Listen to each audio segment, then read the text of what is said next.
Muito obrigado, Sr. Presidente, Senhoras e Senhores Deputados, Sr. Primeiro-Ministro.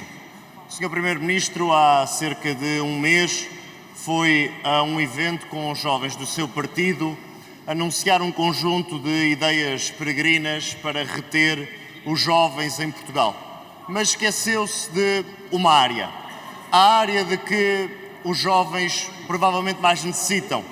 O Sr. Primeiro-Ministro anunciou pousadas de juventude, anunciou também viagens num género de um intrarrail pelo nosso país. Mas o Sr. Primeiro-Ministro esqueceu-se da área que é a área da compra da primeira casa. E, portanto, hoje, Sr. Primeiro-Ministro, eu irei fazer aqui consigo um exercício conjunto. Vou desafiá-lo a fazer comigo um interrail pela Europa. E como eu sei que provavelmente o Sr. Primeiro-Ministro até está com tanta vontade de ter viagens pela Europa, o Sr. Primeiro-Ministro até lhe trouxe aqui um bilhete para começarmos esta viagem diretamente de Lisboa a Madrid. Sr. Primeiro-Ministro, vamos imaginar que saímos hoje de Lisboa, aqui de Santa Apolónia.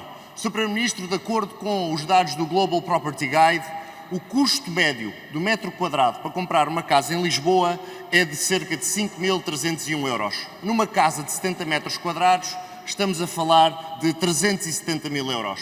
Ora, Sr. Primeiro-Ministro, como sabe, para que um jovem consiga comprar uma casa tem de ter no mínimo 20% de entrada, 75 mil euros. Ora, isto não precisava de ser assim. Se o seu governo e o Partido Socialista já tivessem viabilizado propostas que o PSD fez para os jovens que querem comprar a primeira casa, nomeadamente uma garantia para substituir a entrada ou a isenção de IMT de imposto de selo, provavelmente já não seria necessário 20% destes tais quase 400 mil euros. Mas voltemos ao tal interrail que eu desafio aqui hoje.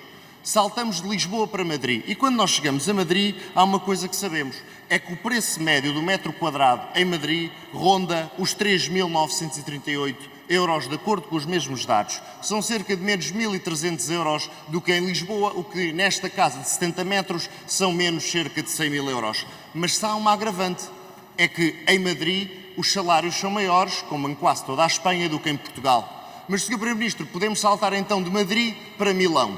E chegamos a Milão, à Praça Financeira de Itália, e verificamos que também aí os preços por metro quadrado médio são mais baixos do que em Lisboa. Com uma agravante, Sr. Primeiro-Ministro, é que em Itália os salários são mais altos do que em Espanha, por sua vez são mais altos do que em Portugal. Mas se também não quiser ver os preços de Milão, podemos ir a Dublin. Também preços mais baixos para comprar uma casa metro quadrado e, como sabe, os salários na Irlanda são mais altos do que em Itália, em Espanha e do que em Portugal. Qual é a comparação destas cidades? Em que nestas cidades os salários são sempre mais baixos do que em Portugal. Mas aquilo que nós, mais altos do que em Portugal, mas o preço por metro quadrado está, infelizmente, mais baixo. E, portanto, Sr. Primeiro-Ministro, a questão é muito concreta. Neste Orçamento do Estado não há nenhuma proposta para um jovem que queira comprar a sua primeira casa. E, portanto, depois deste interrail,